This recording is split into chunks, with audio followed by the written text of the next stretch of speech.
They said she had nothing left worth taking, but the outlaws were wrong, because beneath the creaking floorboards of that weather-beaten shack, a baby lay hidden in the dark, and if the riders found him, neither mother nor child would live to see another sunrise. The wind carried the first warning long before the dust cloud appeared, a low, distant rumble that trembled through the dry earth of Dry Hollow like an omen the townsfolk had learned to fear.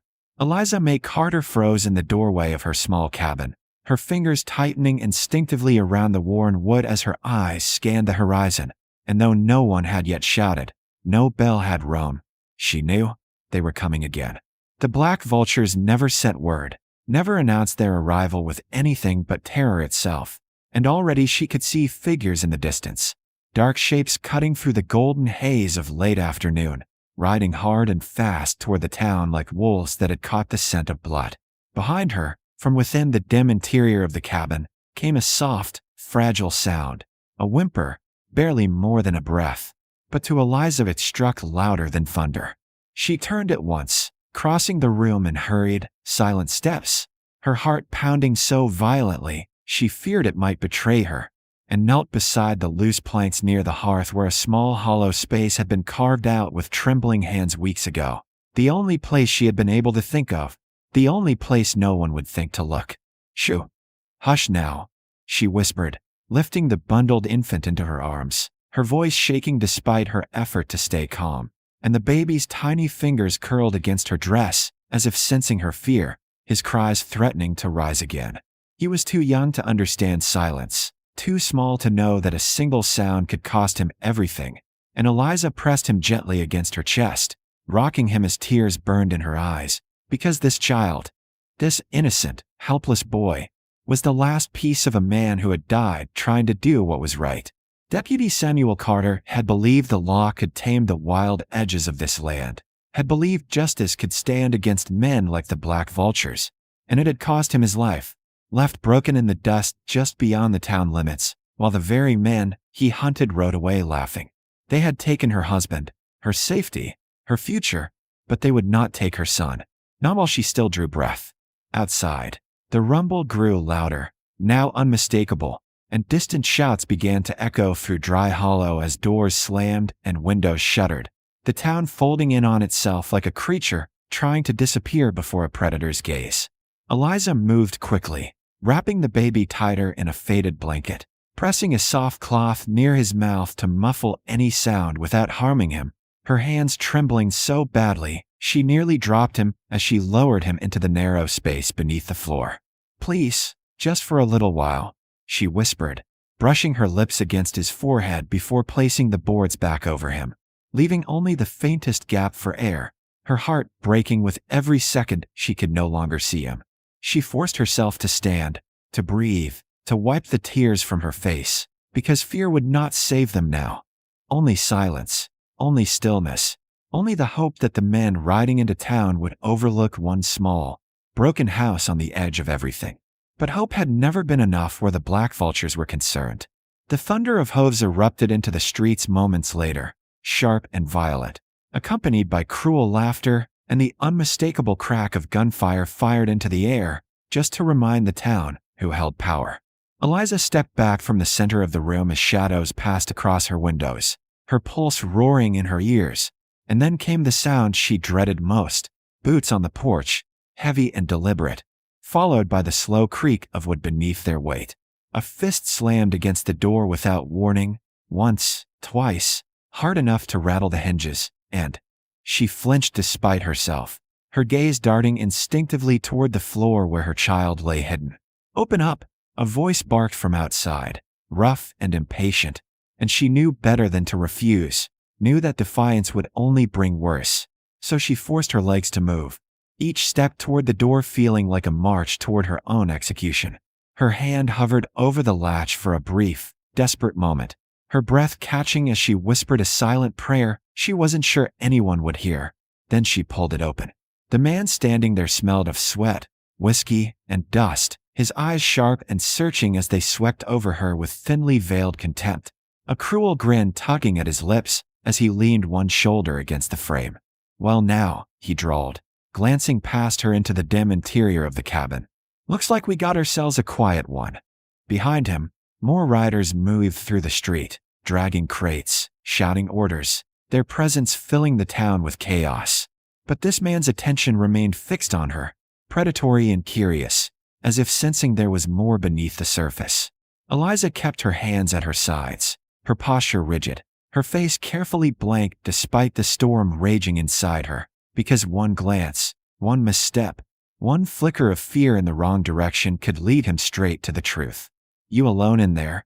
he asked, though the way his eyes narrowed told her he didn't expect a simple answer. "Yes," she said, her voice barely steady, and for a moment that stretched unbearably long. He simply stared at her, weighing her words, deciding whether to believe them or tear her world apart to prove her wrong. Then, without warning, he pushed past her into the cabin, boots thudding against the wooden floor, each step landing closer to the fragile secret hidden beneath, and Eliza's breath caught so sharply she thought she might choke on it. He moved slowly, deliberately, kicking aside a chair, glancing beneath the table, his gaze sweeping every inch of the room as though he had all the time in the world, and she followed a step behind, her entire body trembling, her mind screaming for something, anything, that might stop what was about to happen. He paused near the hearth, near the loose boards, and then, before he could crouch, before he could notice the slightest imperfection in the wood, another sound cut through the tension like a blade. A shadow fell across the doorway, and a voice, low and steady as the calm before a storm, spoke from behind them. "That's far enough." The man by the hearth straightened slowly at the sound of that voice, his hand drifting toward the revolver at his hip as if guided by instinct rather than thought, while Eliza's heart lurched so violently she nearly staggered, her gaze snapping toward the doorway where the fading light framed a lone figure standing against the dust-choked horizon. He wasn't dressed like a lawman, didn't carry a badge or any sign of authority beyond the quiet, unshakable confidence in the way he held himself, his hat pulled low enough to shadow his eyes, his coat worn from long miles and harder seasons. Yet there was something in his stillness that made the air inside the cabin feel suddenly heavier, like the moment before a storm breaks. "Didn't hear you knock," the outlaw muttered, turning halfway, his lips curling into a smirk that didn't quite reach his eyes, though his fingers tightened just slightly over the grip of his gun. The stranger didn't move, didn't flinch, didn't so much as shift his weight. "Didn't figure I needed to," he replied, his voice calm but edged with something colder than anger, something that made even the outlaw hesitate, if only for a fraction of a second. Outside, the chaos of Dry Hollow continued. Shouts, laughter, the crack of wood splitting under force. But inside that small cabin, everything seemed to narrow down to the space between two men and the woman standing frozen between them. "You got business here?" the outlaw asked, his tone sharpening now, suspicion creeping in where arrogance had been moments before. "Yeah," the stranger said, his gaze flicking briefly toward Eliza before settling back on the man blocking the hearth. "You're standing in it." The words landed heavy, and for a heartbeat, no one moved. Then the outlaw laughed, a harsh, barking sound that filled the room with false bravado. "You're either real brave or real stupid. Walking into a vulture's business uninvited," he said, turning fully now, his body angling toward the door, toward the threat that had just made itself known.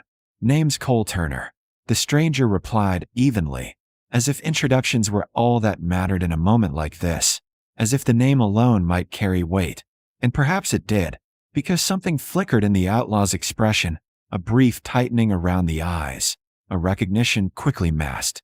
"Heard of you," the outlaw said after a pause, though his voice had lost a measure of its earlier confidence. "Didn't think you were stupid enough to show your face around here." Cole's lips twitched, not quite a smile. "Wasn't planning to," he said, "until I saw you walk into the wrong house." The tension snapped. The outlaw's hand moved fast, faster than most men could track, but Cole was already in motion, his revolver clearing leather in a blur that seemed almost unreal, the deafening crack of gunfire exploding in the confined space before Eliza could even scream. The outlaw staggered back, his weapon clattering to the floor as he crashed against the wall, clutching his shoulder where blood was already seeping through his fingers, his face twisted in shock more than pain. For a moment, there was only ringing silence, the acrid smell of gunpowder hanging thick in the air, and Eliza stood rooted in place, her breath coming in shallow gasps as she tried to comprehend what had just happened. Cole stepped forward once, deliberate and controlled, his gun still trained on the wounded man, as if daring him to try again. "Next one won't be a warning," he said quietly, and there was no doubt in his voice, no hesitation, only the cold certainty of someone who had followed through on threats before and would do so again without losing sleep. Outside, the gunshot had drawn attention.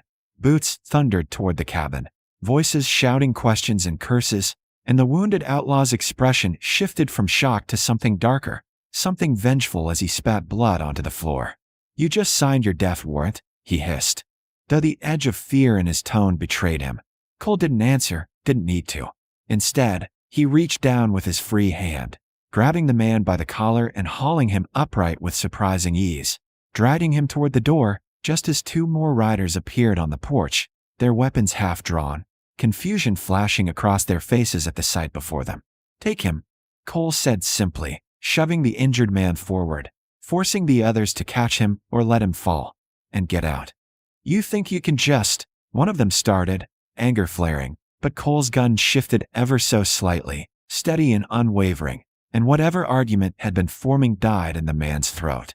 There was something in Cole's eyes now, something that spoke of violence held tightly in check, of a line drawn that should not be crossed.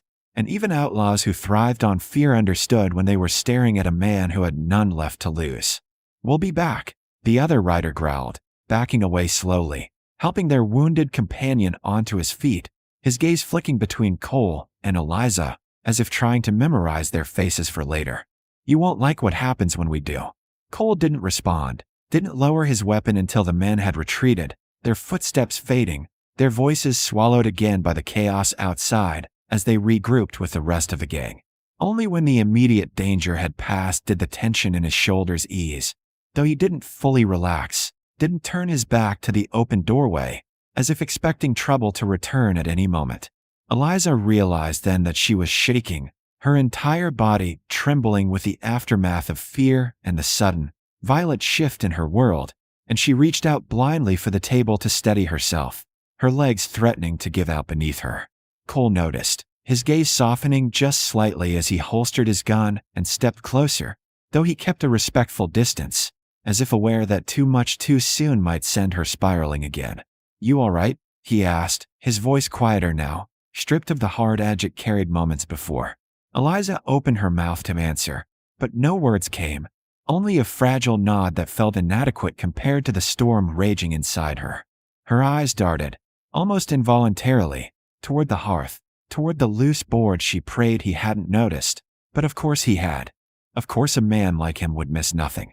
His gaze followed hers, lingering there for just a second before returning to her face, and in that brief moment, something unspoken passed between them, an understanding that didn't need words to take shape.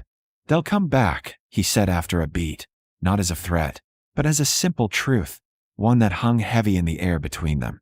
Eliza swallowed hard, her voice finally finding its way out, though it came out barely above a whisper. "I know." Cole studied her for a long moment, as if weighing something, making a decision that would bind him to whatever came next, and then he nodded once, sharp and certain. "Then I ain't leaving," he said. The words should have surprised her, should have raised questions, doubts, fears of a different kind, but instead, they settled over her like something she hadn't felt in longer than she could remember. Safety. Fragile, uncertain, but real enough to take hold. Outside, the Black Vultures were regrouping, their anger building, their promise of return already taking shape in the dust and blood of Dry Hollow. But inside that small cabin, for the first time since the thunder of hoofs had begun, Eliza allowed herself to breathe. Beneath the floorboards, the baby remained silent, hidden from the storm above, and as Cole Turner took a slow step toward the hearth, lowering himself just enough to adjust one of the loose planks so it sat more naturally in place, shielding what lay beneath from prying eyes, Eliza understood something that both terrified and steadied her all at once. This man hadn't just walked into her home by chance. He had stepped into her war, and he had chosen, without hesitation, to stand and fight it with her. They came back at dawn just like they promised, Only this time they didn't bother with laughter or warning shots. The Black Vultures rode in hard and silent, a line of riders cutting through the pale morning light like a blade.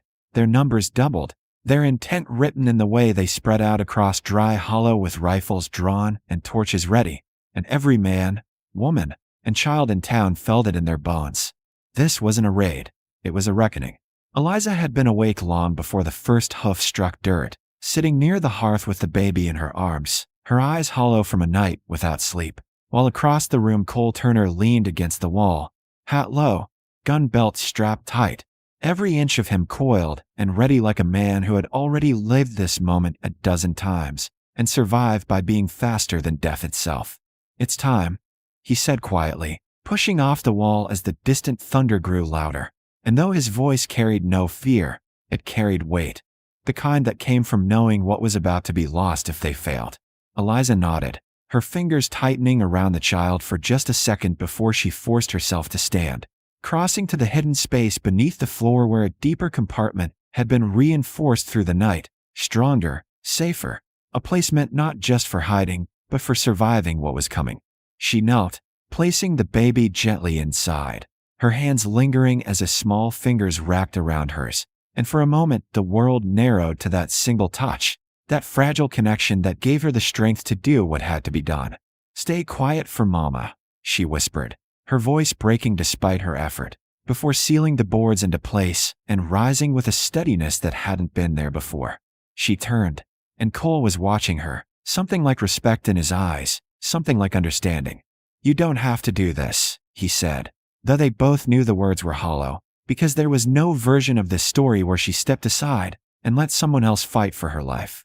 "Yes, I do," she answered, and there was no tremor in her voice now, no hesitation, only a quiet certainty that settled between them like iron. Outside, the first shots rang out. The town didn't scatter this time. It stood. Men who had once hidden behind bolted doors now crouched behind barrels and wagons, rifles shaking but raised, while others took positions along rooftops and alleyways, their fear still there, but tempered by something new.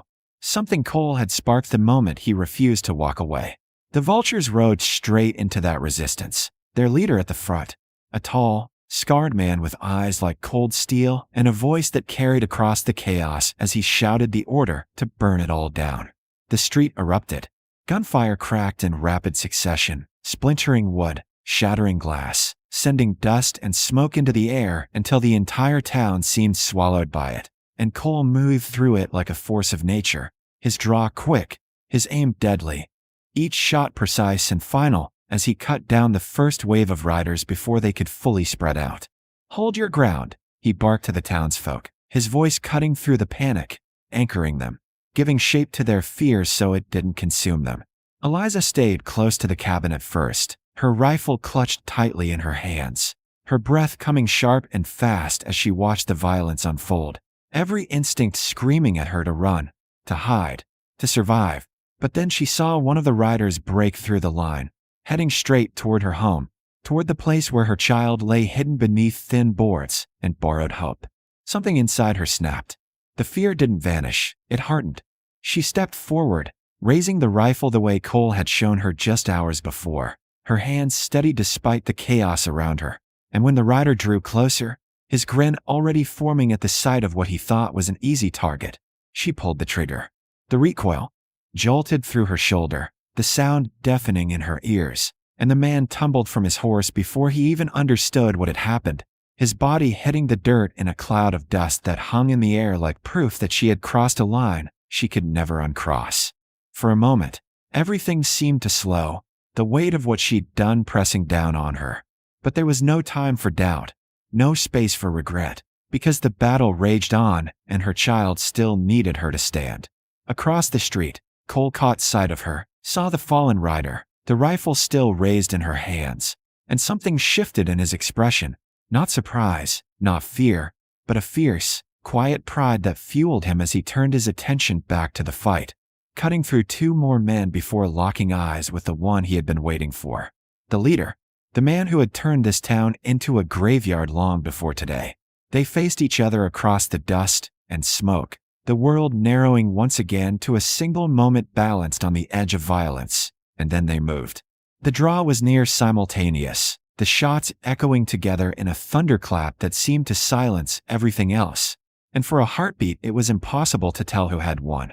Until the leader staggered, his gun slipping from his grasp as he dropped to one knee.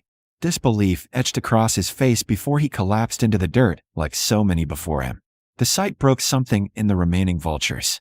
Their formation faltered, their confidence shattered, and one by one they began to fall back, dragging the wounded, abandoning the fight they had come to finish, until the thunder of hooves faded into the distance, leaving behind only silence, smoke, and the scattered remains of what had almost been the end of Dry Hollow. For a long moment, no one moved. Then, slowly, the townsfolk began to emerge from their positions, their weapons lowering, their eyes wide as they took in what had just happened. Not just survival, but victory. Eliza stood where she was, the rifle slipping from her fingers as the weight of it all finally caught up to her, her knees threatening to give way until Cole was there, steadying her with a firm but gentle grip. "It's over," he said, his voice quieter now, the edge gone, replaced by something softer, something almost disbelieving. Eliza looked at him, then past him to the town, to the bodies, to the rising sun breaking through the lingering smoke, and finally back to the place where her child lay hidden. "No," she said softly, shaking her head as a tear slipped down her cheek, though her expression held something stronger than sorrow. "It's just beginning." Together, they moved toward the cabin, toward the life that had nearly been taken from them. And as Eliza knelt once more to lift the boards and gather her child into her arms, holding him close as he let out a soft, living cry, Cole stood beside her, watching, and for the first time in longer than he could remember, he didn't feel the pull of the road calling him away. The war was over, but something else, something quieter, something stronger, had taken its place. And this time, he didn't intend to ride on alone.